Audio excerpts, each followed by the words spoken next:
اعوذ باللہ من الشیطان الرجیم بسم اللہ الرحمن الرحیم الحمد للہ رب العالمین الصلاۃ والسلام علی اشرف الخلق محمد وآلہ الطیبین الطاہرین محمد وآل محمد وعجل الفاتحة. آج ہم اس تمام تمہید یا مقدمات کے بعد جو ہم نے تقریباً 2-3 روز یا 2-3 جلسات میں جو بیان کیا، ان تمام کے بعد اب ہم شروع کرتے ہیں علم اصول کی تعریف. اور علم اصول میں پہلے تعریف سے پہلے یا تعریف میں کلمہ تمہیدیہ کو ہم انشاءاللہ دیکھ لیتے ہیں. یعنی جیسے کہ ہم نے آپ کو مستقل ان جلسات میں آپ کو بتایا کہ علم اصول کی ضرورت کیوں ہے، علم اصول ضروری کیوں ہے، علم اصول کا فائدہ کیوں ہے، کیا ہے، اور کیا یعنی آج ہم بغیر علم اصول کے صحیح حکم شرعی حاصل کر سکتے ہیں یا نہیں کر سکتے، وہ سب ہم نے آپ کو بتایا. اور انشاءاللہ اب ہم حلقہ اولا جو شہید محمد باقر الصدر رضوان اللہ تعالیٰ علیہ کی یعنی محنتوں کا نتیجہ ہے، اور جس کو آیت اللہ العظمیٰ شہید محمد باقر الصدر نے رضوان اللہ تعالیٰ علیہ نے یعنی جو اپنے نظریات اور آراء جو اس میں دی ہیں اور بیان فرمائی ہیں، انشاءاللہ آج ہم اس کتاب کے یعنی پہلے حلقے کو، یعنی اس حلقات میں سے پہلے حلقے کو شروع کر لیتے ہیں انشاءاللہ.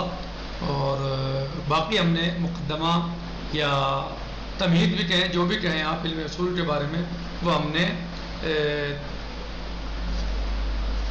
یعنی کچھ 2-3 جلسات جو ہوئے ہمارے ہی، ان میں ہم نے بیان کیا ہے اس کی ضرورتوں پر یا اس کی حاجت پر، جس میں دھیان دیا گیا ہے اور بتایا گیا ہے کہ علم اصول کیوں ضروری ہے، کیوں پڑھنا چاہیے، یا کیوں اس کی ہمیں حاجت پیش آتی ہے، وہ ہم نے سب بیان کیا. آج ہم خود اسی کتاب سے اور اس حلقہ اولا سے ہی لے لیتے ہیں اور تھوڑا اس کو شروع کرتے ہیں تاکہ مزید انشاءاللہ بعد میں آگے بڑھا جا سکے اور مفاہیم اور معنی اور مطالب کو دقت نظری کے ساتھ آگے بڑھایا جا سکے. تو آج ہم سب سے پہلے تعریف علم اصول میں آج ہم کلمہ تمہیدیہ کو پڑھتے ہیں. کلمہ تمہیدیہ یعنی جیسے کہ آپ جانتے ہیں، تمہید یعنی کسی بھی شے کو شروع کرنے سے پہلے جو اس کا مقدمہ کہہ لیں یا اس کے یعنی بارے میں آمادگی کہہ لیں، وہ یعنی اب ہم پڑھ لیتے ہیں کہ علم اصول کی ہمیں حاجت و ضرورت، یا مثلا علم اصول کی تعریف کیا ہے اور کیسے ہے. یعنی بعد ان آمن الانسان باللہ والاسلام والشریعہ، بعد اس کے جب انسان ایمان لے آیا اللہ عز و جل پر اور اسلام پر اور شریعت پر. جب انسان شریعت پر اور اللہ پر ایمان لے آیا یعنی انسان مومن ہے، اس وقت یہ مومن انسان ہے، اس کا اللہ پر ایمان ہے، شریعت پر ایمان ہے، اور رسول اعظم صلی اللہ علیہ وسلم پر ایمان ہے، اور اسلام پر ایمان ہے جو دین حنیف ہے. وعرف انه مسئول بحکم کونہ عبدا للہ سبحانہ وتعالی، اور یہ اس بات کو جانتا ہے، وعرف اس نے پہچان لیا، جان لیا، انہ کس بات کو، انہ یعنی انسان، انہ ان الانسان مسئول، یہ مسئول ہے، بحکم کونہ، اس اعتبار سے، کس اعتبار سے، کونہ عبدا للہ سبحانہ وتعالی، کہ انسان عبد ہے اللہ عز و جل کا. کس بارے میں، کیا، ان امتثال احکام ہی، جی کس کو، کہ جو مولا عز و جل نے احکام بتائے ہیں، جو واجب قرار دیے ہیں، جو احکام بتائے واجب ہو یا مستحب وغیرہ وغیرہ، جو مولا عز و جل نے احکام ہمارے اوپر لاگو کیے ہیں، جو احکام اس نے نافذ کیے ہیں، جو بتائے ہیں، ان سب کو بجا لائے. جو احکام ہمارے اوپر جس کا علیف عائد ہوتی ہیں، ان سب کو بجا لائے.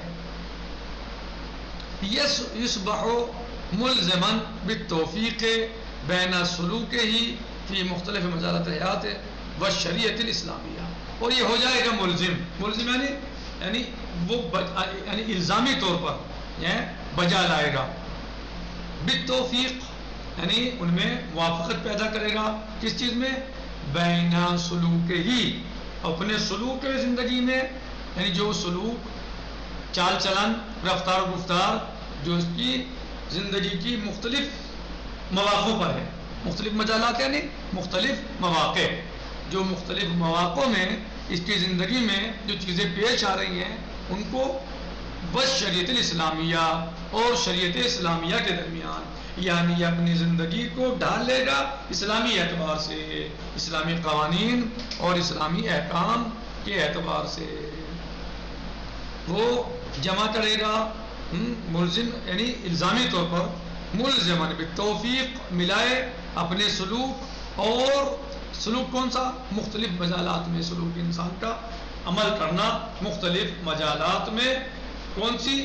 زندگی کے مختلف مجالات میں، مختلف مجالات یعنی مختلف مواقع، اردو میں بھی استعمال ہوتا ہے جی، وہ شریعت الاسلامیہ اور شریعت اسلامیہ کے درمیان، یعنی دونوں میں جمع کرے گا، اپنی زندگی گزارنا اور احکام اسلامی پر عمل کرنا، یعنی وہ اپنی زندگی کو احکام اسلامی کے تحت ڈھال لے گا، احکام اسلامی کے تحت اپنی زندگی گزارے گا، وَبِاتَّخَاذِ الْمَوْقِفِ الْعَمَلِي الَّذِي تُفْرِضُ عَلَيْهِ تَبْعِيَّتُهُ لِلشَّرْعِيَّةِ، اور یہ اپنا موقف عملی اختیار کرے گا، موقف عملی یعنی عملی اعتبار سے اسے اپنا کیا لینا پڑے گا؟ ایک نظریہ لینا پڑے گا، ایک رائے کہ مجھے اس بات پر عمل کرنا ہے یا مجھے اسے اختیار کرنا ہے، چننا ہے، چن لے گا اپنے عمل کے راستے کو، موقف کو، نظریے کو، رائے کو۔ وَبِاتَّخَاذِ، اتخاذ یعنی لے لینا، چن لینا، اتخاذ یعنی لینا یعنی چنے گا، وہ معین کرے گا اپنے لیے، الَّذِي تُفْرِضُ عَلَيْهِ، یعنی معنی لکھتے رہیں، جو معنی نہ سمجھ میں آئے لکھ لیں اسے، الَّذِي تُفْرِضُهُ عَلَيْهِ، جس چیز کو فرض کرتی ہے اس پر کیا؟ تبعیتہ، اس انسان کی اتباع، کس چیز کی اتباع کرے گا؟ اتباع اس پر للشرعیہ، شریعت کی اتباع، واضح واضح، یعنی جب انسان اس کے بعد کہ انسان اللہ پر ایمان لے آیا، اسلام پر ایمان لے آیا، شریعت مقدسہ اسلامیہ پر ایمان لے آیا، اور اس نے اس بات کو پہچان لیا، جان لیا کہ وہ مسئول ہے اللہ عز و جل کے حکم کو بجا لانے کے لیے، صحیح ہے، یہ بندہ ہے اللہ عز و جل کا، اس کا مولا جو ہے کون ہے؟ اللہ عز و جل ہے، تو اب اس کے اوپر واجب ہے کہ احکام کو بجا لائے جی۔ تو اب کیا کرے گا؟ یہ جمع کرے گا کس چیز کو؟ اپنی زندگی کے مختلف مواقع میں صحیح اپنے سلوک کو جمع کرے گا، اور شریعت اسلامیہ کو یعنی اپنی زندگی کو اسلامی قوانین کے اعتبار سے ڈالے گا، اسلامی قوانین کے اعتبار سے اپنے آپ کو چلائے گا اور آگے بڑھائے گا اور زندگی گزارے گا۔ وَبِاتَّخَاذِ الْمَوْقِفِ الْعَمَلِي، اور موقف عملی کو اختیار کرے گا، کون کیا؟ الذی، کون سا موقف عملی؟ موقف عملی کون سا؟ الذی، جو تفرضہ، فرض کرتا ہے اس کے اوپر جو ہے، علیہ، اس پر، کس پر؟ اس انسان پر جو اللہ پر ایمان لایا اور اسلام پر ایمان لایا، شریعت پر ایمان لایا، تبعیتہ، اس کی اتباع کرنا، للشریعہ، شریعت کی، چونکہ شریعت کی اتباع کرتا ہے تو اب اس کو ان تمام چیزوں کو ماننا ہوگا، ان پر عمل کرنا ہوگا جنہیں شریعت کہتی ہے یا جن کے بارے میں شریعت مقدسہ اسلامیہ حکم دیتی ہے۔ وَلِأَجْلِ هَذَا، اور اس وجہ سے کان لزام الانسان، واجب ہوا انسان پر ان یعین هذا الموقف العملی، کہ انسان اپنے موقف عملی کو اسے معین کرے، ویعرف کیف یتصرف بکل واقعہ، اور اس بات کو پہچان لے کہ اسے کیسے انجام دینا ہے ہر واقعے میں، یعنی ہر مقام پر اس کو عمل کیسے انجام دینا ہے یہ اسے پہچاننا چاہیے جی۔ کہہ رہے ہیں ولو کانت، اب آئیے جو ہم نے مقدمات بیان کیے ہیں، تمہید بیان کی تھی 2-3 جلسوں میں، اور اب دیکھیے ولو کانت احکام الشرعیہ فی کل الوقائع واضحۃ وضوحا بدیہیا للجمیع لکان تحدید الموقف العملی المطلوب تجاه الشریعہ فی کل واقع امرا میسورا لکل احد، یعنی اگر احکام شرعیت فی کل وقائع، اپنے وقائع میں، تمام وقائع میں، تمام مقامات پر، ہر جگہ پر واضح ہوتی، وضوحاً بدیہاً، ایسی واضح جو بدیہی ہو، بدیہی جانتے ہو جس میں محنت کی ضرورت ہی نہیں ہے، زیادہ غور و خوض کی آپ سے جو پوچھے آپ کے ہاتھ میں کتنے انگلیاں ہیں معصوم صاحب، آپ کیا کہو گے؟ 5۔ سوچا آپ نے؟ غور کیا؟ کیوں؟ بدیہی ہے، صحیح ہے۔ اب دن کے بعد کیا ہوگا؟ رات ہو جائے، کیوں نہیں سوچ رہے آپ؟ جو بدیہی ہے، یہ بدیہی واضح ہے، کچھ میں سوچنے کی ضرورت نہیں۔ رات کے بعد کیا ہو جائے گا؟ آج 31 تاریخ ہے، کس کی؟ اکتوبر کی، کل کیا ہو جائے گا؟ 1 نومبر ہو جائے گی مثلا۔ تو یہ سب کیا ہے؟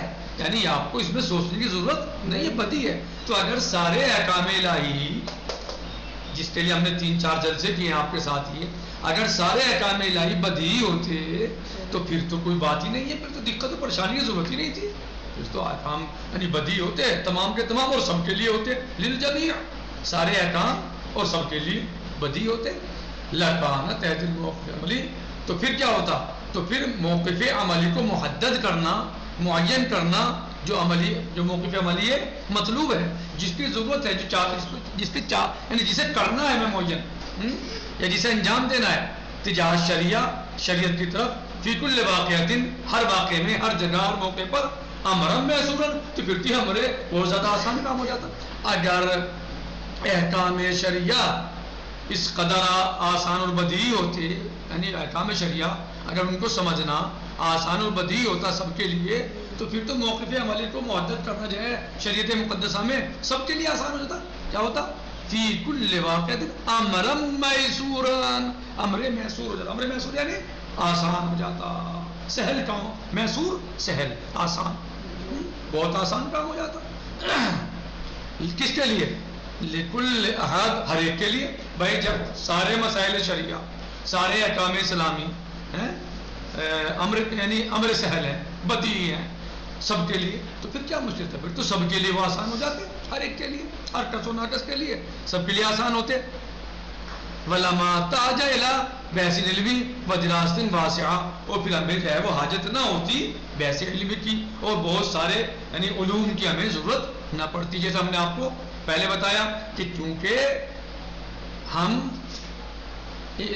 زمانہ امام علیہ السلام سے ظاہری، یعنی ہم عصر شریعت یا نزول شریعت یا شریعت کے آنے کے زمانے سے ہم بہت دور ہیں، کافی عرصہ ہو گیا شریعت پر نازل آئے ہوئے، نبی کریم کو آئے ہوئے 1400 سال، اس کے بعد ائمہ اہل بیت علیہ السلام نے مومنین کو پہنچایا، بتایا، سمجھایا، شریعت پہنچائی، لیکن غیبت امام علیہ السلام کو بھی ایک عرصہ ہو گیا، ایک عرصہ ہو گیا غیبت امام علیہ السلام کو بھی، تو یہ بہت بڑا لمبا عرصہ ہو گیا۔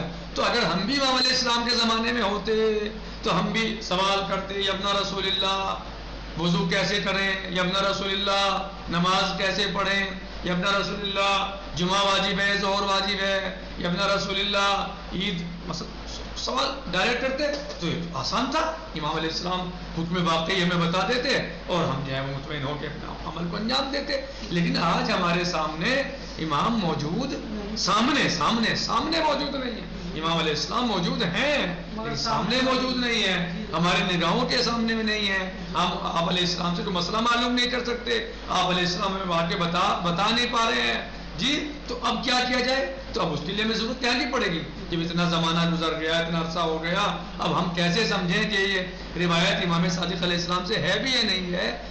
اس بات کو امام باقر علیہ السلام نے فرمایا ہے یا نہیں فرمایا ہے؟ امام کاظم علیہ السلام نے ایسا عمل کیا ہے یا نہیں کیا ہے؟ مولا متقین علیہ السلام نے ایسا عمل انجام دیا یا نہیں دیا؟ نبی اعظم محمد مصطفیٰ صلی اللہ علیہ وسلم نے ایسا فرمایا ہے یا نہیں فرمایا؟ تو اسے کیسے سمجھیں گے ہم جب تک کہ ہم بہت سارے علوم کو حاصل نہ کر لیں یا بہت زیادہ محنت نہ کر لیں ہم، اس کے بعد جا کر ہم روایت کو یعنی علم لغت، علم نحو، علم صرف یا منطق، دیگر علوم جو ہے یا علم، اور وہیں پر ہمیں علم اصول کی ضرورت پڑے گی۔ تو لہٰذا اب ہمیں اس کے لیے درکار ہے کہ ہم علوم کو حاصل کریں تاکہ ہم حکم الہی کو حاصل کر سکیں اور اپنا وظیفہ عملی معین کر سکیں، کیونکہ عصر جو امامت علیہ السلام جو زمانۂ شریعت ہے نازل ہونے کا اسے ایک عرصہ ہو گیا، اور ائمہ علیہ السلام ہمارے سامنے اس وقت موجود نہیں ہیں. تو لہٰذا ولما احتاج الى بحث علمی بدراست واسعہ ولیکن عوامل عدیدہ، لیکن بہت سارے عوامل ہیں. عدیدہ یعنی مختلف، عوامل یعنی وجوہات، اسباب، بہت سارے اسباب ہیں.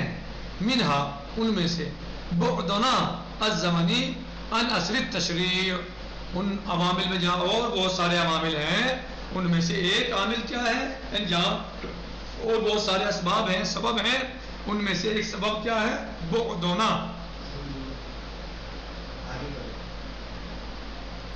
جی کہہ رہے ہیں کہ لکانہ تحدید الموقف العملی المطلوب تجاه شریعہ فی کل واقع محصول لکل احد ولما احتاج الى بحث علمی ودراست واسعہ، اور پھر ہمیں جو ہے وہ حاجت نہ ہوتی بحث علم کی یا بہت زیادہ پڑھنے کی. امام علیہ السلام سامنے موجود ہیں، امام علیہ السلام یا مثلا جو ہے وہ آسان ہوتے، پھر آسان کے لیے کیا ضرورت ہے محنت کرنے کی؟